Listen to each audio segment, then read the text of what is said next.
ராஜசூய யஜ்ஞத்துக்கு இங்கே சென்னையில் இருக்கிறவா எல்லாம் ஏதோ ராஜசூய யஜ்ஞம்னு ஏதோ ஃபங்க்ஷன் பண்ணுறாளாம் அப்படின்னு இல்லாமல் ஆன்லைனில் கேட்டுக்கொண்டிருக்கும் அன்பர்கள் அனைவரும் இதுக்கு பிளான் பண்ணி வரணும் அப்படின்னு அன்புடன் கேட்டுக்கொள்ளப்படுகிறது. ஏன்னா எல்லா ராஜாக்களும் வந்தா இல்லையா, அந்த மாதிரி நீங்கள் எல்லோரும் எல்லா திக்கிலிருந்தும் அணிதிரண்டு வர வேண்டும் இந்த யஜ்ஞத்துக்கு அப்படின்னு.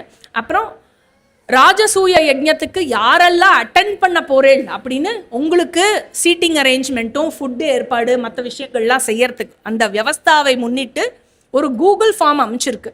அந்த கூகுள் ஃபார்மை மட்டும் அதை ஷேர் பண்ணுவோம். இன்னைக்கு கிளாஸ் முடிஞ்ச உடனே மகாபாரதம் குரூப்பில் ஷேர் பண்ணுவோம். ஏற்கனவே வேதாந்தா குரூப்பில் ஷேர் பண்ணியிருக்கோம், அவர்கள் திரும்ப ஃபில் பண்ண வேண்டாம்.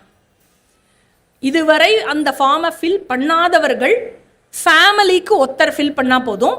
உங்கள் மொத்த ஃபேமிலி ஃப்ரெண்ட்ஸ் ரிலேட்டிவ்ஸ் எல்லாம் சேர்த்து 1 யூனிட்டாக நீங்கள் ஒருத்தரே எல்லாருக்கும் சேர்த்து ஃபில் பண்ணிட்டா போதும். சரியா? அந்த மாதிரி ஒரே ஃபார்மாக ஃபில் பண்ணி, ஏன்னா அதில் எத்தனை பேர் வருவேன்னு கேட்பா, அந்த நம்பர்ஸ் எல்லாம் கொடுத்துருங்க. சரி, அதுக்கப்புறம் எஸ், ராஜசூய யஜ்ஞம் அப்படின்னா 29th மார்ச் நடக்க போகிற ஃபங்க்ஷன் அப்படிங்கிறதோட இல்லாமல் நம்மோட ஆற்றுலேருந்து நம்ம ஆரம்பிக்க வேண்டிய ஃபங்க்ஷன். அப்படின்னா நான் என்ன பண்ணணும் அப்படின்னா, டெய்லி நம்ம எல்லாருமே நம்மளுக்கு ஏதாவது சமைச்சிக்கிறோம், ஏதாவது சாப்பிட்றோம், அப்புறம் என்ன பண்ணுறோம், அது மீந்து போகும், அப்புறம் என்ன பண்ணுறோம், அது வாட்ச்மேனுக்கோ வேலை செய்கிறவாளுக்கோ யாருக்கோ கொடுத்தமிச்சுட்றோம் இல்லையா?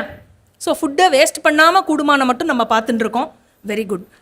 ஆனால் ராஜசூய யஜ்ஞத்துக்காக இன்னும் ஒரு எக்ஸ்ட்ரா ஸ்டெப்பு என்ன அப்படின்னா, நான் சாப்பிட்றதுக்கு முன்னாடியே யாரா ஒருத்தருக்கு நான் என்ன சாப்பிட்றேனோ அதை ஒரு கப்பு கொடுத்துட்டு சாப்பிடணும். இது ராஜசூய யஜ்ஞத்துக்காக நம்ம எல்லாராலையும் முடிஞ்ச ஒரு தபஸ். அதை எடுத்துக்கணும். என்ன சமைச்சாலும் சரி, சாப்பிட்டு முடிச்சுட்டு மிச்சத்தை கொடுக்கறது அது எப்படியோ ரெகுலர் ஹேபிட்டு, அது தானத்தில் வராது இல்லையா? ஸோ அது my duty of protecting wastage of food.